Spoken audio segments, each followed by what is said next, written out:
You're listening to Ka-Pow, the pop culture podcast. Comics, television, movies, and more. If it impacts fan culture, we have something to say about it. And now, your hosts, Jordan, Cliff, and Seth. Hey everybody, it's Ka-Pow, the pop culture podcast, coming back at you. My name is Jordan Lowe. Cliff Barnes. I'm Seth. It's the most wonderful time of the year. Spring is almost here. Good movies are starting to come out. It's almost time for free comic book day. How we feeling? Feels like it was just free comic book day a few weeks ago. And now it's back. It's back already. Little disappointed there's no Marvel movie coming out, but yeah, this is the first one with no Marvel movie. Maybe that's why this year feels so weird, is because there's not the twin anticipation. With the Fall Guy this year. That's the Fall Guy, yeah. Thing. I don't think I've been to the theater this year. What? Are you not getting the movie pass again this summer? I don't know yet. Wow. Yeah. Not at all this year? I don't think I have. There hasn't really been. No, I don't believe so. Right. I've been several times. Anyway, comics. Well, first it's not quite an anecdote, but I don't know what it is. And it won't be interesting to anyone but me, but I have a podcast, so I'm going to talk about it because I want to get it off my chest. I saw an article. They're still talking about Barbie, right? So there was some article that they cut a scene with reference to a Proust Barbie because they thought that reference would go over like the test audiences. No one understood the reference, right? To French author Marcel Proust, which that's a very Greta. Yeah. Kind of reference to make. And I heard the name. I don't know anything about the guy. So I'm like, that reference would have went over my head. So I'm reading the article and there's a couple references. I'm like, they talk about a Madeline. I'm like, What are they talking about? So I'm like, I'm just as dumb as these test audiences. So I click around and I Google a little bit and Wikipedia a little bit. It's like, I want to at least acknowledge of who this guy is. So he's the French novelist, wrote Remembrance of Things Past, and in it, is the most famous reference to his work. The character eats a madeleine, which is a spongy cake dipped in tea, and the taste of that takes him back to his childhood. It like unlocks all these memories that he had forgotten, which is with the end of Ratatouille. That was a reference to that, right, where the critic eats and is transported back. So Proust's Madeleine, or Madeleine de Proust, is a common French expression to refer to a sensory cue, a smell, taste, or sound which triggers a long lost memory. So that's a literary reference and something people used before. And so, it's a phrase I'd never heard, but I realized it had just happened to me. I said when I watched X-Men 97, yeah, I had this like weird reaction of like nostalgia. Like I almost started crying. Like I got super Ratatouilled. Something happened to me. I got Ratatouilled. I got Prousted. So I didn't know there was a name for this phenomenon, and I learned it like a week after it happened to me for the first time. Crazy. I just thought that was fascinating for me personally. I don't know that anyone else will. This happened to me not too long ago too. I think I'll have to think about what was it. Oh, I know what it was for me. What? It was Lil Loggers. I can't believe you found the commercial to that. I can't believe I did either. It's pretty sweet though. Also, I forgot to compliment you. That was your best, like the image you make to share. The cover image for the episode. Adding that to the flood of Marietta. Perfect timing. The loggers on a log. Something else was water based. Well, Aquaman. Aquaman. Yeah, everything we talked about was water based, and you tied it together. It was genius. Yeah, it just worked out. He's still thinking about it. So, his oh no, I quit thinking about it. Okay, I knew what it was. I was at a school for a basketball game a few weeks ago, and I had there was like some smell or something. I was instantly back at my grade school gym, like from when I was a kid. I was like, wow, that just was shocking to me how much I felt like I was there for a second. Like, it's crazy. It's amazing how much it smells. I've been told that before. That's like one of the most, really grabs you as a smell. It will really vividly put you there. Yeah. For me, it was Wolverine in a flannel shirt.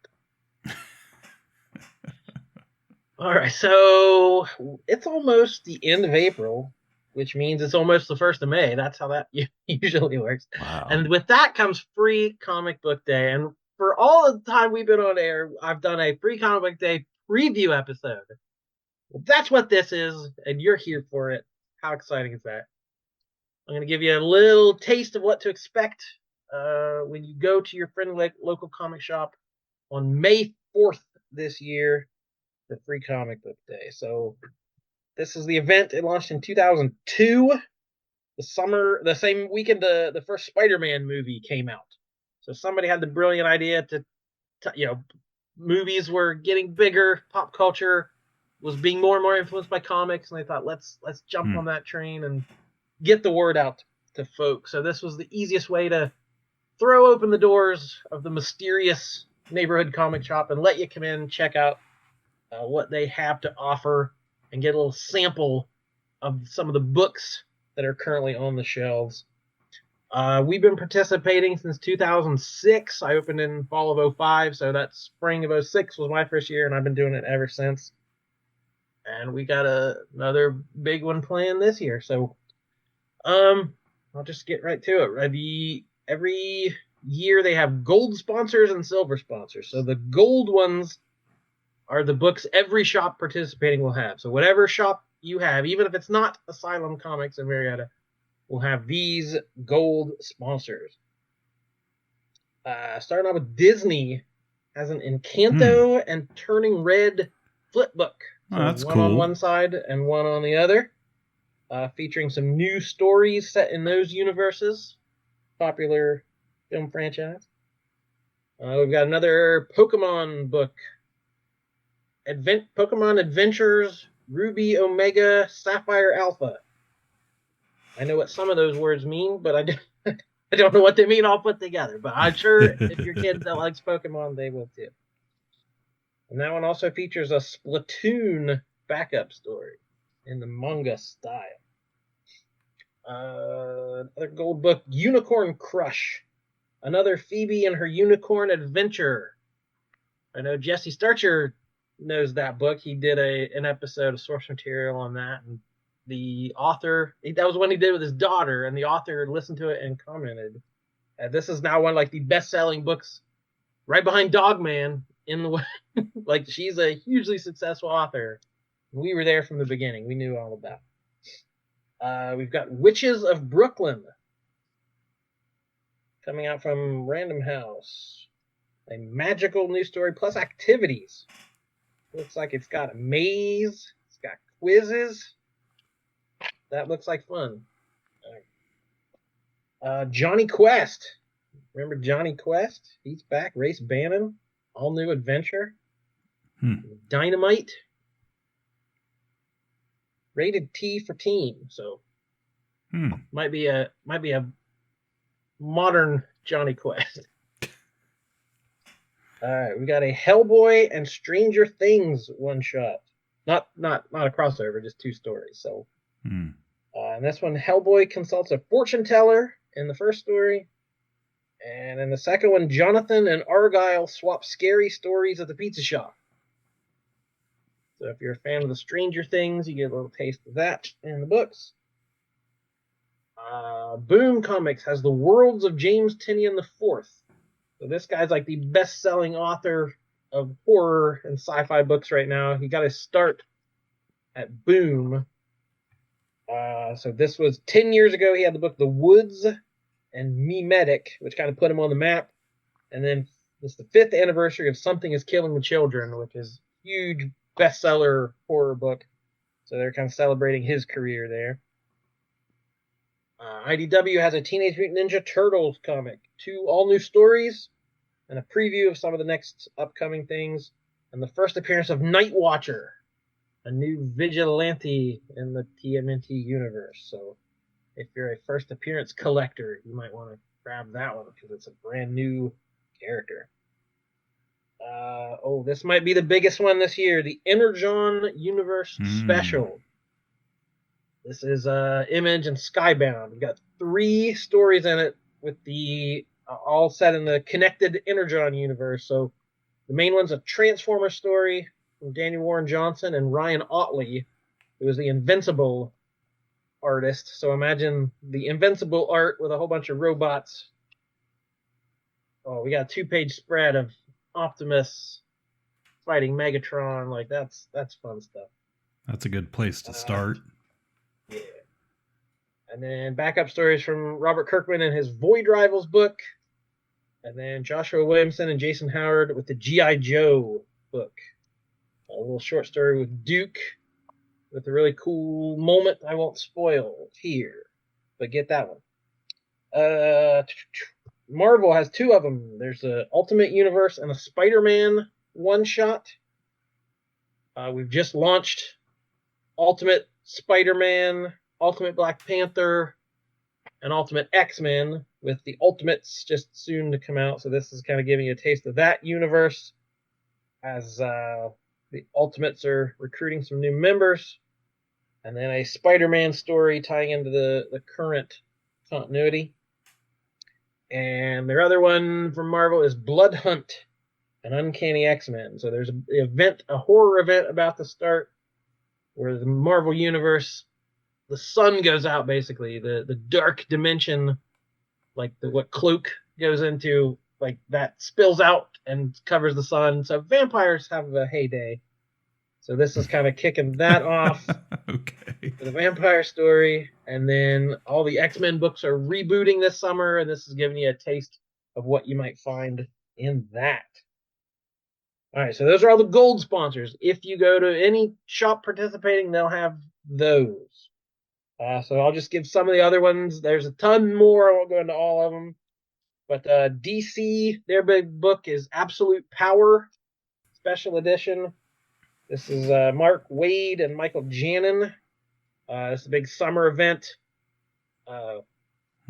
Suicide Squad, Amanda Waller has been pulling some strings for the last several miniseries that's been going on, from Dark Crisis to the Brainiac invasion storyline. So this is where it all kind of pays off. So that's a brand new story in continuity, setting things up. There's been rumors it's some kind of sequel to 0 Hour or some kind of follow-up that Mark Waid did 30 years ago with all the 0 Hour stuff, but that's unconfirmed. There's nothing spoiled. That's the internet rumor.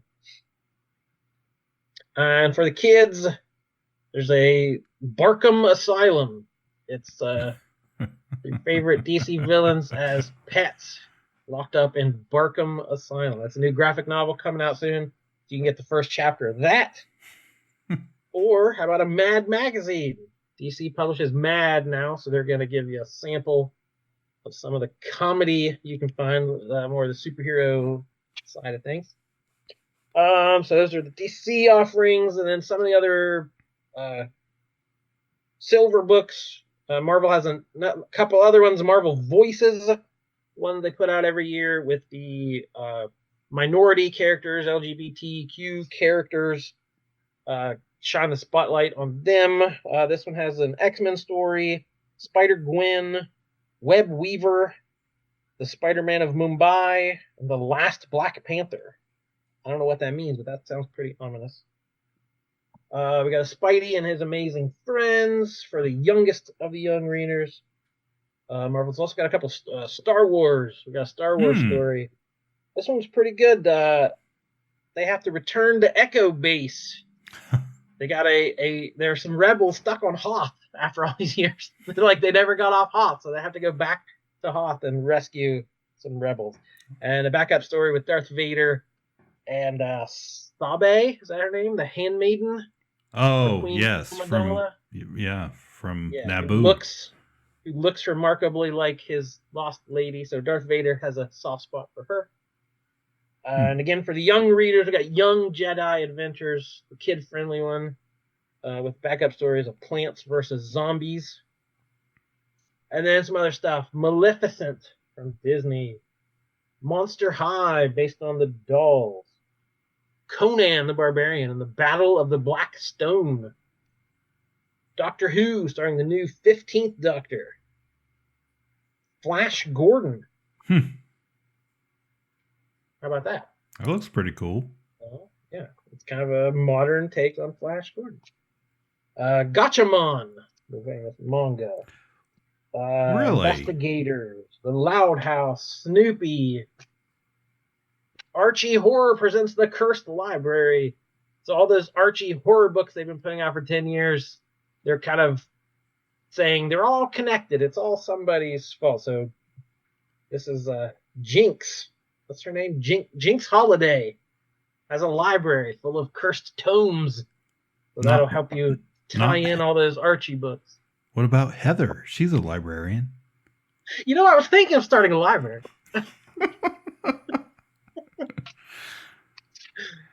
So that's what you can find and more. Go to freecomicbookday.com. There's a website that has samples of everything, some previews. You can make a list ahead of time if you're that kind of person that wants to know what you're looking for, or just show up and browse, see what strikes your fancy. Remind me of how the free books work and how many you can get. Well, every store will have different policies, but at Asylum, we do 3 free books. So anybody who shows up can grab 3 of them. But we also do we collect for the food pantry. So if you bring a $1 donation or a non-perishable canned food item, for every one of those you donate, you can grab an extra book. So you can get as many as you want. You just got to donate a little bit. And then we send that to the Tri-County Food Pantry at the end of the day. So we usually have a nice little haul for them. Mm-hmm. You can take home a nice little haul of comics, and it's a good day all around. Yeah, because out of that, what you just went through, I was like, oh, there's more than 3 books that I want. So definitely. Yeah, it's a pretty good year. There's some good stuff. It's not all reprints. Sometimes there's some, you know, if you're already got a pull list and you're getting tons of books, and you know, okay, I've already got most of these, but there's some in continuity stuff. There's some classic stuff. There's stuff for youngest readers, so it's fun. We're gonna do some discounts. Like we usually do half price back issues, and we do some discounts on toys and trades and stuff. We don't have as much space as we've had in years past because we got a new neighbor and we can't get access to the back room this time, but we're going to put some tents out front and see what we can do. If the weather holds out, we can maybe play some cornhole or do something outside. Yeah, definitely. Yeah, I'm ready. Can't wait. All righty. Hope you enjoyed that. Hope you hit your local comic book store and bring the kids. The day is all about the kids. Kids don't always get a chance to get out to the shop. They don't, the comics aren't in the 7-Eleven spinner racks anymore, so you got to take them somewhere to find them, and this is a great day to start that tradition with your kids, your neighbor kids, your grandkids, your nieces, your nephews, whatever kids are in your life, bring them by. All right, does anybody have any comic news? Any comic-centric stuff to talk about?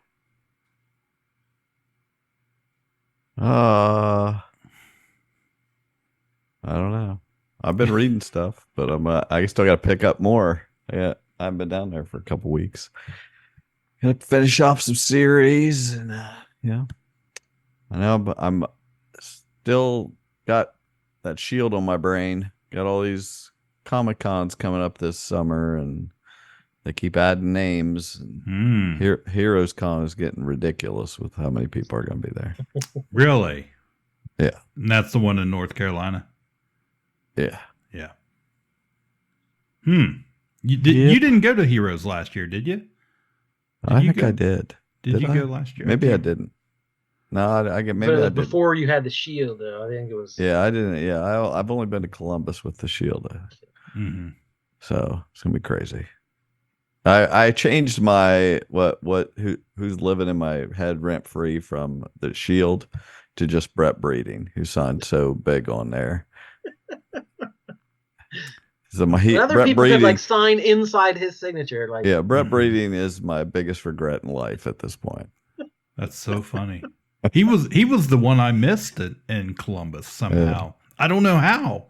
By the time I realized where he was, I kept going back there, and he was never in his booth. Dan Jurgens signed big. He commented on it. I said, "Yeah, but he had a run on cap, so maybe he thought he could get away with it." He's like, "Oh, okay." I said, "Just sign how much you feel you contributed to cap," and he signed like an enormous signature, just like. That guy's ego must be so big. Like I really have a thing against him now. And I went there basically to get his signature because my favorite comic, Thor 390, he was a big part of, kept picking up the hammer. And it's like, he just left a bad taste in my mouth after us having that conversation. And then he did it. Yeah, so it was your first. It's not like you have 200 signatures already on there. Like it was still a kind of a blank canvas. So you're thinking far into the future, where he's just thinking in the moment. Oh, definitely. He did not give a shit about me. He was just like, I want everybody that sees this to see my name. It's like that's okay. Wow. I don't know if that he knows. Boy, his worst nightmare. We have a podcast. I'm going to blow this guy up all the time. Oh my gosh. Dozens of people are going to know about this. Dozens of people. Yes. The real controversy in the comics world recently is a little weird. They're adding Roy Thomas officially as co-creator of Wolverine. Yeah. I thought I was kind of one reason I definitely am going to Heroes Con is because I wanted him to sign the Shield, and he's kind of sucked a little of the life out of that. Wow. So starting with the credits to Deadpool and Wolverine, the movie, this will be the first time he'll be listed alongside Len Wein and Herb Trimp, or Trimpy. I've never quite known how to say that. So they were the writer and artist on Incredible Hulk 180. And then costume design by the art director, John Romita Sr. So those three have always kind of been credited. They are the fathers of Wolverine, where Roy Thomas was the editor at that point. So he has claimed for decades that he came up with the idea. Quote, I had 4 requirements for the character: that he be named Wolverine, be Canadian, be fierce because Wolverines are fierce creatures, and that he be short because superheroes are usually tall. So his recollection, and it's a little convenient, everyone else is dead, so he's the only one left who was in the room at that time. So he said those 4 things make me a character. So these other 3 creative dudes went out and created him and have, for all this time, been credited as these are the creators of Wolverine. Never before has an editor gotten that nod, because that's the editor's job, is to work on stuff, and they bounce ideas back and forth. The I'm Mad sure Men meme, that's what the money is for. So yeah, every editor has had input, and decide on costuming and origin stories and the characters' names even, I'm sure, but they never get the black and white credit for it. So there's people that think this is kind of slimy, like, oh, how dare he horn in for credit. He's saying it's not about the money. He doesn't want financial credit. He's always felt he deserved, some recognition for it. So I don't know. The internet was a little torn up about it. I think most comic people are very pro creators' rights and thinks, there should be more compensation and more recognition for these guys. Then all of a sudden it's like, not this guy. He doesn't deserve any more. He has already got enough. I'm on the fence about it. I get, like, I know. I mean, there's definitely people on each side of the line just vehemently, pounding their Mark Waid just thinks he's a slime ball this, and I'm just like, but still, if he contributed to like staples of that character, should he not? Did he not? Whether he was paid or not, they were paid. It's like, did he help create the character? It's like maybe not one or two people did this. Yeah. It's like, it's just the slimy part is waiting until they are dead, right? To suddenly claim that you want some credit. That's the slimy part. But that's so complicated in comics, though. Yeah, okay, Siegel and Schuster created Superman, but the last 80 years, people have been adding to that, and the Superman we know today is not that Superman from 1938.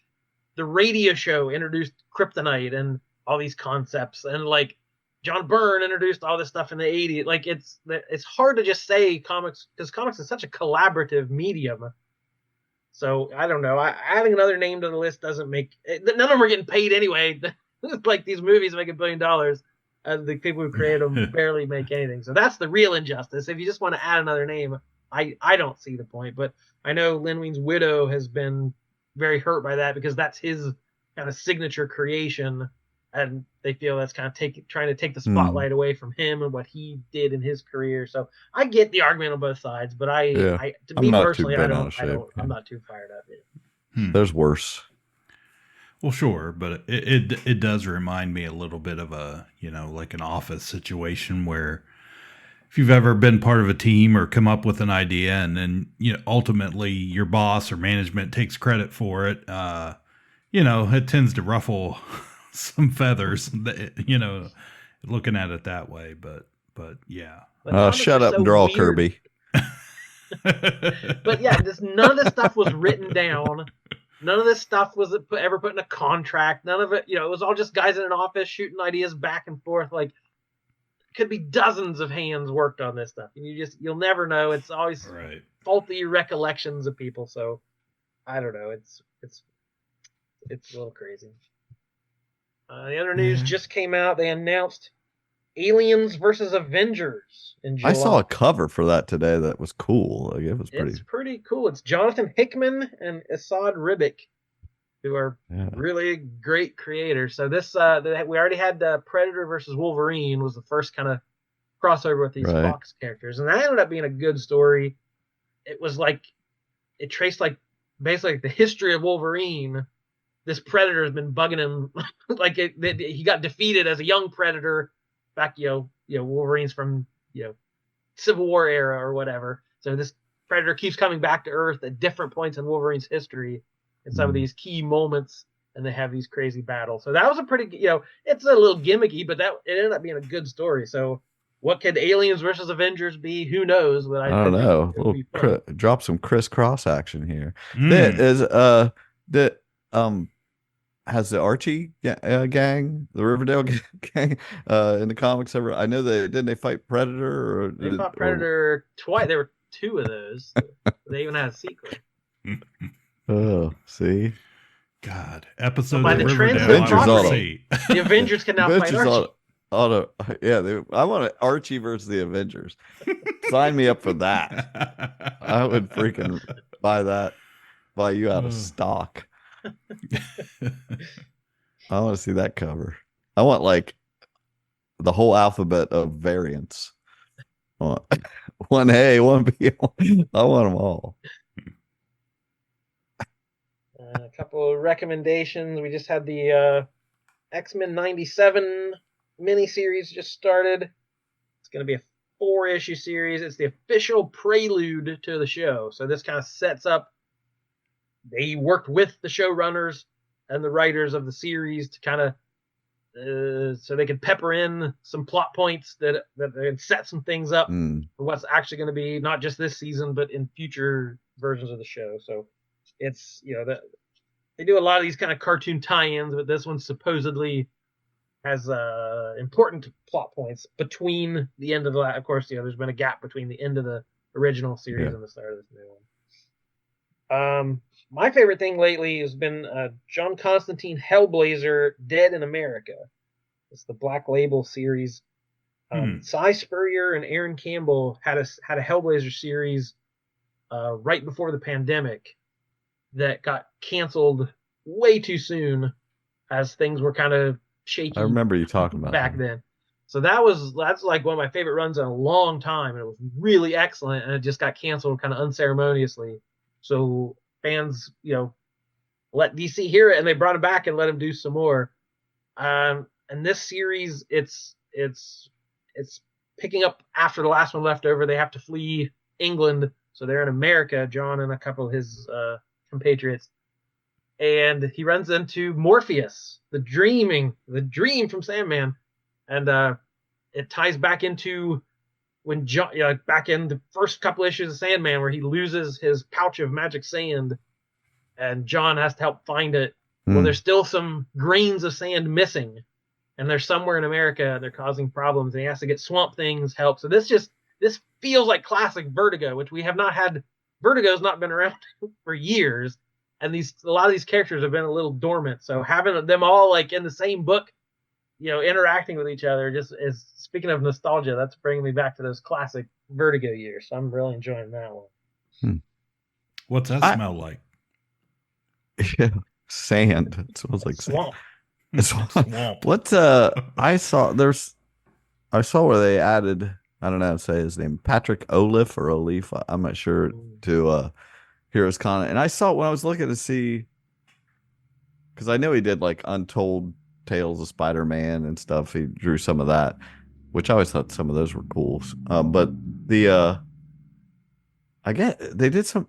Him and somebody else did like a mini series a few months ago, or like sticking in stuff in the in between spots of the original Secret Wars. I never heard anything about that. Yeah. It was. There's literally a panel in Secret Wars. They get back from a battle and go into their bunker or whatever. And Reed Richards is like, it's going to take some time to analyze this. You might as well go get some food and have a rest. And then Spider-Man goes and like makes a sandwich or something. So literally between those panels, as Spider-Man's going to make us a sandwich, he gets kidnapped and like all this crazy stuff happens. And like they work in some characters who weren't in the original Secret Wars. Like they weren't taken back in the 80s. Like, whoa, they were actually on Battle World. So it was kind of like a secret side mission. And then at the end of it, he comes back like, oh, I got to get that sandwich. It's like, come on, guys, let's go. So it jumps right back into the original. So yeah, they slotted it in literally between two panels of the original. Nice. Yeah, that's kind of funny. Another couple of indie titles. Feral from Image Comics. This is Tony Fleeks and Trish Forstner created Stray Dogs. So this one was kind of a big hit when it launched. The pitch was always, it's like All Dogs Go to Heaven meets, some, what's that? Serial killer, Hannibal Lecter. Silence of the Lambs. That's a very famous movie. Yeah, so it's like All Dogs Go to Heaven meets Silence of the Lambs. So it was a story about a serial killer who was murdering people and then like takes their pets.